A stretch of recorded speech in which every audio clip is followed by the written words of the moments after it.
The man sitting across from me in that courtroom was smiling. Not nervous. Not worried. Smiling. My husband of 6 years was absolutely convinced he was about to walk away with everything. What he didn't know was that in less than 3 minutes, the judge would read a financial report that would completely wipe that smile off his face. If you ever watched someone underestimate the person they were about to lose, then you already know the kind of silence that fills a room right before everything changes. That morning, Michael Carter walked into the courthouse like a man finishing business he had already won. His suit was pressed, his shoulders loose, his expression almost amused. To anyone watching from the gallery, this looked like a routine divorce hearing between two people who had simply grown apart. But the truth was much more layered than that, and by the time the judge finished reading the numbers in front of him, the story Michael thought he was living would be completely rewritten. Before we dive deeper, let us know in the comments where you're watching from. We'd love to hear from you, and don't forget to hit that subscribe button so you never miss any of our upcoming videos. On paper, the marriage between Sarah Mitchell and Michael Carter had always looked stable. They lived in a quiet suburb outside Nashville, the kind of neighborhood where lawns stayed trimmed and neighbors waved from their driveways.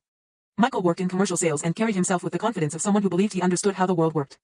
Sarah, on the other hand, was quieter, more measured, the type of woman who listened carefully before she spoke and rarely revealed everything she was thinking. Friends often described their relationship as balanced, though in hindsight, some would later admit that balance had started to tilt long before the divorce papers were filed. The early years of their marriage moved quickly, the way many modern relationships do. They met at a mutual friend's housewarming party, bonded over late-night conversations about career goals, and within 18 months they were planning a wedding that both families proudly attended. For a while, everything followed the expected path.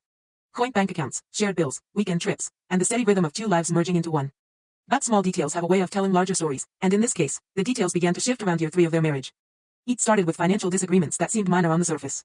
Michael preferred aggressive investments and bigger risks, convinced that bold moves always paid off in the long run. Sarah believed in steady growth, emergency savings, and documentation. At first, these were just late-night discussions at the kitchen table, the kind most couples eventually move past. Yet over time, the tone of those conversations began to change. Michael grew more dismissive when Sarah asked questions about certain accounts. Sarah, in response, became more observant. She didn't argue loudly. She didn't make dramatic accusations. Instead, she started keeping records. Quietly. Consistently. Methodically. By the time Michael first mentioned the word divorce, he seemed almost relieved, as if he had already calculated the outcome in his favor. According to court filings and interviews with people close to the situation, he believed the financial structure of their marriage was straightforward. Joint assets would be divided. Property would be assessed. The process would be clean and predictable. What Michael failed to understand was that Sarah had spent nearly 11 months preparing for a moment he thought would only take a single afternoon to finalize. While he was focused on closing sales deals and planning his next career move, Sarah was reviewing statements, consulting quietly with a financial advisor, and making decisions that would only become visible when the courtroom doors finally closed behind them. The morning of the hearing arrived without drama. On paper, this looked like a simple divorce. No dramatic custody battle. No public scandal. Just another marriage quietly falling apart. That's exactly how Michael Carter wanted it to appear, and for a while, it worked. Friends who heard about the split described it as unfortunate but ordinary, the kind of quiet separation that happens every day in suburbs across America. Even the initial court filings were clean and straightforward, outlining shared property, standard financial disclosures, and a timeline that suggested both parties were ready to move on.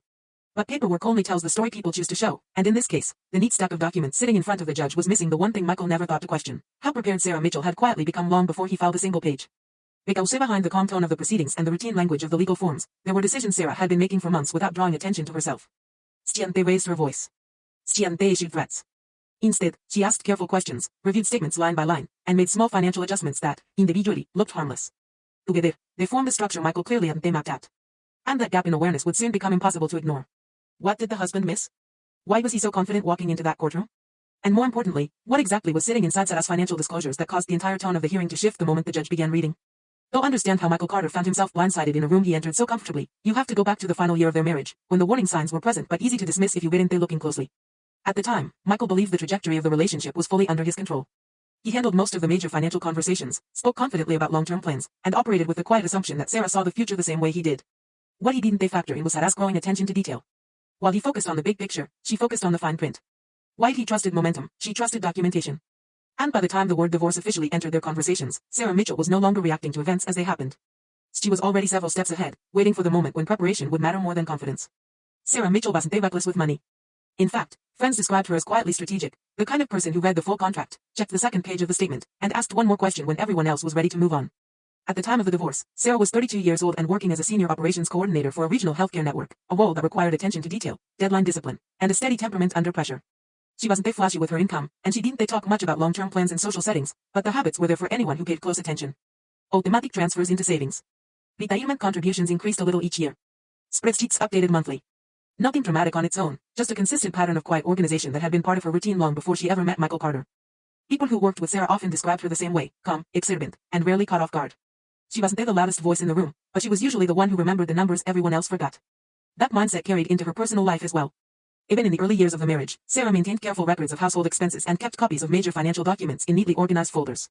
Though Michael, it probably looked like routine responsibility, the kind of behavior many financially conscious adults develop over time. What he didn't fully recognize was how consistently Sarah followed through on the small details. Over months and then years, those details tend to add up, especially when one person in a relationship assumes the system is simpler than it actually is. The two of them met the way many modern couples do, through mutual friends at a casual gathering that neither of them had planned to attend for long. Michael was outgoing, confident in conversation, and quick to position himself as someone who understood business and opportunity.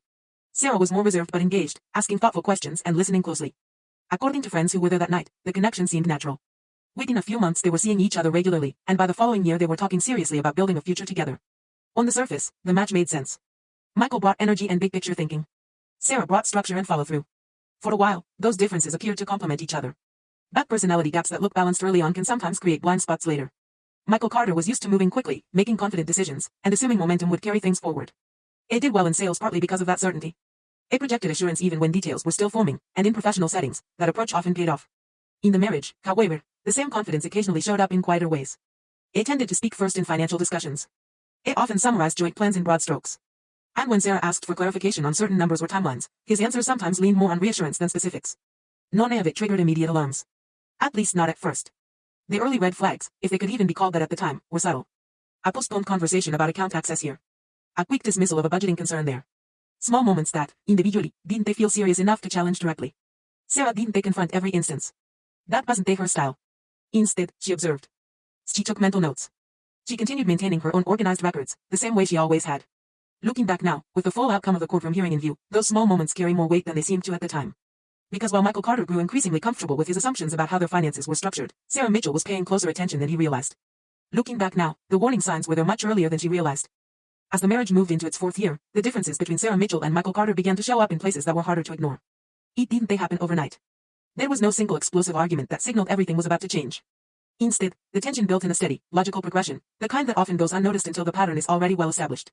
The first phase was financial disagreements, and on the surface, they sounded like the kind of conversations many couples have behind closed doors. Michael preferred aggressive investment moves and larger financial risks, convinced that growth required bold decisions. Sarah continued to favor stability, documentation, and clearly separated emergency reserves. Early on, these discussions ended with compromise, or at least the appearance of it. But over time, the tone shifted. Michael grew more confident in pushing his approach forward, while Sarah grew more precise in the questions she was asking. By year 5, the dynamic had moved into something more subtle but more important. Control behavior started appearing in small, easily overlooked moments. Michael began positioning himself as the primary decision-maker in larger financial conversations. He reassured Sarah that he had a clear handle on their shared assets and long-term planning. When she asked for updated access to certain accounts or requested more detailed breakdowns, his responses often came quickly and confidently, but not always with the full transparency she preferred. Again, none of this triggered an immediate confrontation. Sarah didn't accuse. She didn't escalate. She simply paid closer attention and quietly continued organizing her own financial picture with increasing care. The third phase arrived when the word separation entered their conversations for the first time. According to people familiar with the timeline, Michael was the one who raised it, framing the discussion in practical terms rather than emotional ones. By then, he seemed convinced the marriage had run its course and that the logistics of ending it would be straightforward. Sarah's response, at least outwardly, remained measured. She asked what the next steps would look like. She reviewed the information presented. She maintained the same calm tone she had used throughout most of their relationship. But internally, her behavior became even more structured. Bank statements were reviewed more frequently. Independent accounts were monitored closely. Documentation was organized with the kind of consistency that only becomes visible in hindsight. Then came the final phase. When Michael filed for divorce, he was already celebrating. Court records and later accounts from those close to him suggest he believed the financial outcome was largely predetermined. From his perspective, the structure of their shared assets was clear, and the division process would simply confirm what he already expected. He walked into the legal process with the relaxed confidence of someone who thought the numbers were firmly on his side. What he didn't see was the quiet preparation that had been unfolding in the background for nearly a year. Because what he didn't know was that Sarah had been preparing for months. Sitting there, Michael looked relaxed. Like a man who believed the math was already in his favor. His shoulders were loose, his jaw unclenched, and every few seconds that faint smile returned to his face like he was replaying a private victory in his head. 6 years of marriage, months of legal back and forth, and now the final hearing sat right in front of him. In Michel's mind, this was the easy part. The numbers were simple. The accounts were familiar. The outcome, as far as he was concerned, had already been decided long before either of them stepped into that courtroom. What Michael didn't realize in that moment was that Sarah was watching too. Quietly. Carefully. The same way she had been watching for months. Because while Michael had been focused on what he thought he knew, Sarah had been focused on what she could prove. Months earlier, while the marriage was still publicly intact, Sarah had started moving with the same calm precision that had defined most of her adult life. There were no dramatic withdrawals. No sudden transfers that would raise questions.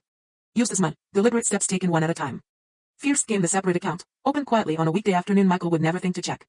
Then the investments, modest at first, carefully documented and fully traceable. Sarah kept records of everything. Datis. Statements. Confirmations. She treated every financial decision like it might one day be examined under a microscope. Friends who knew her well would not have been surprised. Sarah had always believed that preparation was quieter than panic and far more effective. And over time, those quiet decisions began to build into something much larger than Michael ever imagined. Back in the courtroom, Michael shifted slightly in his chair, still carrying that easy confidence. His attorney leaned in once, whispering something brief, and Michael gave a small nod like everything was proceeding exactly as expected. Across the room, Sarah remained composed, her expression neutral, her posture steady. There was no celebration on her side of the table. No visible tension either. Just paciencia. The kind that only comes from someone who knows the work has already been done long before the spotlight turns on. The room itself felt still, the quiet kind that settles in just before something important happens. Papers were organized. Files were stacked. And then, without ceremony, the judge reached forward and opened the financial report. The courtroom was silent. Not the casual quiet of people waiting their turn, but the heavy, attentive stillness that settles in when something important is unfolding in real time. The judge turned the first page of the financial report, eyes scanning carefully, methodically. Then the next page. And the next. With every sheet that moved from right to left, the picture Michael had been so confident about began to shift in ways he hadn't been prepared for. The numbers told a very different story than Michael expected. Line by line, account by account, the assumptions he had walked into that room with started to lose their footing. Assets he thought were joint, berente. Several accounts had been clearly documented as individually funded long before the divorce filing ever appeared. The dates were clean. The paper trail was tight. There was no last-minute scrambling here, no emotional decision-making. Used quiet, disciplined financial planning executed months in advance. Michel's posture changed almost imperceptibly at first. His shoulders, once relaxed, drew in slightly. The faint smile that had been resting on his face since the morning began to fade, replaced by something far more uncertain. He leaned forward a fraction, eyes narrowing toward the documents in front of the judge as if proximity alone might change what was written there. Accounts he thought he could access, he couldn't. Investment vehicles he had mentally counted as shared leverage were clearly structured under Sarah's sole name, each one backed by time-stamped contributions and verified statements. The courtroom remained composed, but the energy had shifted. Even without raised voices or dramatic reactions, the change was unmistakable. For the first time that morning, Michael stopped smiling. Completely. The confidence that had carried him into that room was now colliding with something he hadn't fully considered, preparation he hadn't seen coming. Because the woman he thought he understood, had been planning her exit for nearly a year. In the end, the divorce wasn't explosive.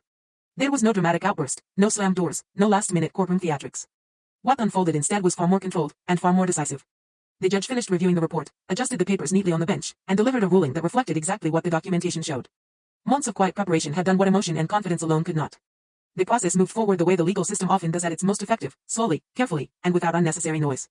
Michael sat still as the reality settled in, not angry. Not visibly shaken. Just very, very aware that the outcome he had counted on was no longer within reach. Across the room, Sarah remained composed, the same calm presence she had carried from the very beginning. There was no celebration in her expression, no visible sense of victory. Just closure. Because for her, this moment and they started that morning in court. It had started nearly a year earlier, with small decisions made consistently and quietly over time. It was quiet. Methodical. Final.